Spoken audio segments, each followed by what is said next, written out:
আসসালামু আলাইকুম viewers, welcome to momos kitchen.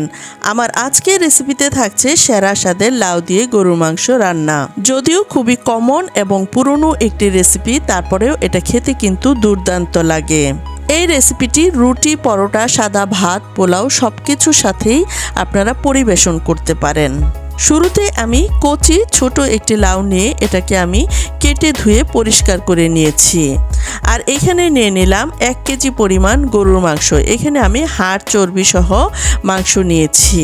চলুন দেখে নেই কিভাবে তৈরি করতে হয় এই মজাদার রেসিপিটি। প্রথমে চুলায় একটি প্যান বসিয়ে এর মধ্যে দিয়ে দিলাম 1/2 কাপ মতো রান্নার তেল, আর দিয়ে দিলাম বড় সাইজের 3টি পেঁয়াজ কুচি। সুন্দর স্মেলের জন্য দিয়ে দিলাম 5-6টি এলাচ, দিয়ে দিলাম 3-4 টুকরা দারুচিনি, 5-6টি লবঙ্গ, আর দিয়ে দিলাম একটি তেজপাতাকে ছোট করে টুকরো করে।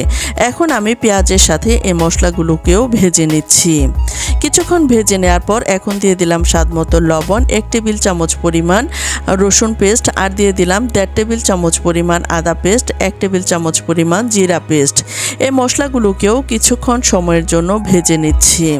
মশলাটা যখন কিছুটা ভাজা হয়ে গেছে তখন আমি এর মধ্যে দিয়ে দিলাম হলুদের গুঁড়া 1/2 টেবিল চামচ পরিমাণ, মরিচের গুঁড়া 1 টেবিল চামচ পরিমাণ, ধনিয়ার গুঁড়া দিয়ে দিলাম 1 টেবিল চামচ পরিমাণ, 1 চা চামচ দিয়ে দিলাম গরম মশলার গুঁড়ো।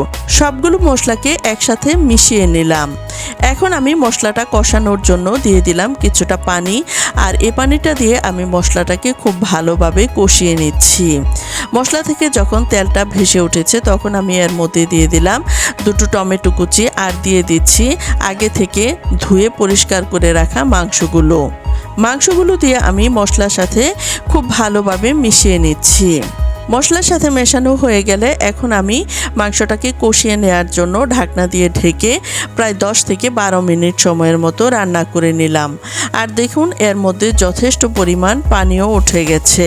এখন আমি আবারও নেড়েচেড়ে মিশিয়ে নিলাম। আবারও আমি ঢাকনা দিয়ে ঢেকে দিচ্ছি আর মাংসটাকে কষিয়ে নিচ্ছি। চুলার আঁচ মিডিয়াম করে আমি মাংসটাকে কষিয়ে নিলাম। যখন মাংসের মধ্যে তেলটা ভেসে উঠেছে তখন আমি এর মধ্যে দিয়ে দিচ্ছি ফুটন্ত গরম পানি।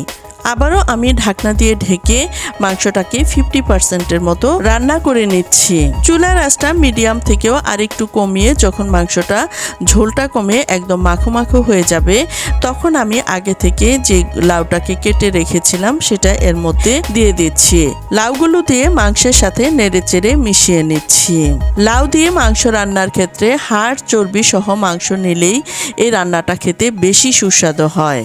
মাংসটা যখন নেড়েচেড়ে মিশিয়ে নেওয়া হয়ে গেছে তখন আমি কিছুক্ষণ সময়ের জন্য কষিয়ে নিলাম। এখানে আমি ঝোলের জন্য আবারও কিছুটা গরম পানি দিয়ে দিচ্ছি। তবে লাউ থেকেই কিন্তু অনেকটা পানি উঠে যায়, আর সেটা বুঝেই পানিটা দিতে হবে। এখন আমি নেড়েচেড়ে মিশিয়ে নিচ্ছি, আর মেশানো হয়ে গেলে আবারও আমি ঢাকনা দিয়ে ঢেকে বেশ কিছুক্ষণ সময়ের জন্য রান্না করে নিচ্ছি। আর এরই মধ্যে লাউ থেকেও কিন্তু অনেকটাই পানি উঠে গেছে, আর মাংসটাও অনেকটাই সিদ্ধ হয়ে গেছে। এখন আমি এর মধ্যে দিয়ে দিচ্ছি 1 চা চামচ পরিমাণ ভাজা জিরার গুঁড়া, আর দিয়ে দিলাম 5-6টি কাঁচামরিচ। আবারও নেড়েচেড়ে মিশিয়ে নিচ্ছি। আর এখন আমি রান্নার একেবারেই শেষ পর্যায়ে চলে এসেছি। মাংস এবং লাউ পুরোপুরি সিদ্ধ হওয়া পর্যন্ত রান্না করে নিচ্ছি। লাউ দিয়ে মাংস রান্না বাঙালিদের খুবই জনপ্রিয় একটি খাবার। লাউ দিয়ে মাংস রান্না সবাই কিন্তু ভীষণ পছন্দ করে খান। আর এরই মধ্যে লাউ এবং মাংসটা খুব ভালোভাবে সিদ্ধ হয়ে গেছে।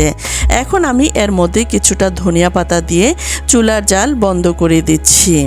চুলার জাল বন্ধ করে আমি 5 মিনিট সময়ের জন্য দমে রেখে দিয়েছিলাম। আর দেখুন এটা দেখেই বোঝা যাচ্ছে কতটা লোভনীয় হয়েছে। আর এখন চলে আসলাম পরিবেশনে।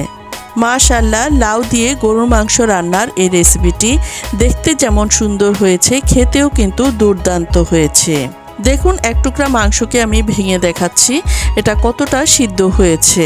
আর এরই মধ্যেই তৈরি হয়ে গেল আমার আজকের মজাদার সেরা স্বাদের লাউ দিয়ে গরু মাংস রান্নার রেসিপিটি। আশা করছি আমার আজকের এই ভিডিওটি আপনাদের অনেক বেশি ভালো লেগেছে। ভিডিওটি ভালো লাগলে চ্যানেলটি সাবস্ক্রাইব করে পাশে থাকবেন এবং পাশে থাকা বেল আইকনটি ক্লিক করে দিবেন। আবারও দেখা হবে নতুন কোনো ভিডিওতে। সে পর্যন্ত সবাই ভালো থাকুন, সুস্থ থাকুন। আজ এ পর্যন্তই। আল্লাহ হাফেজ।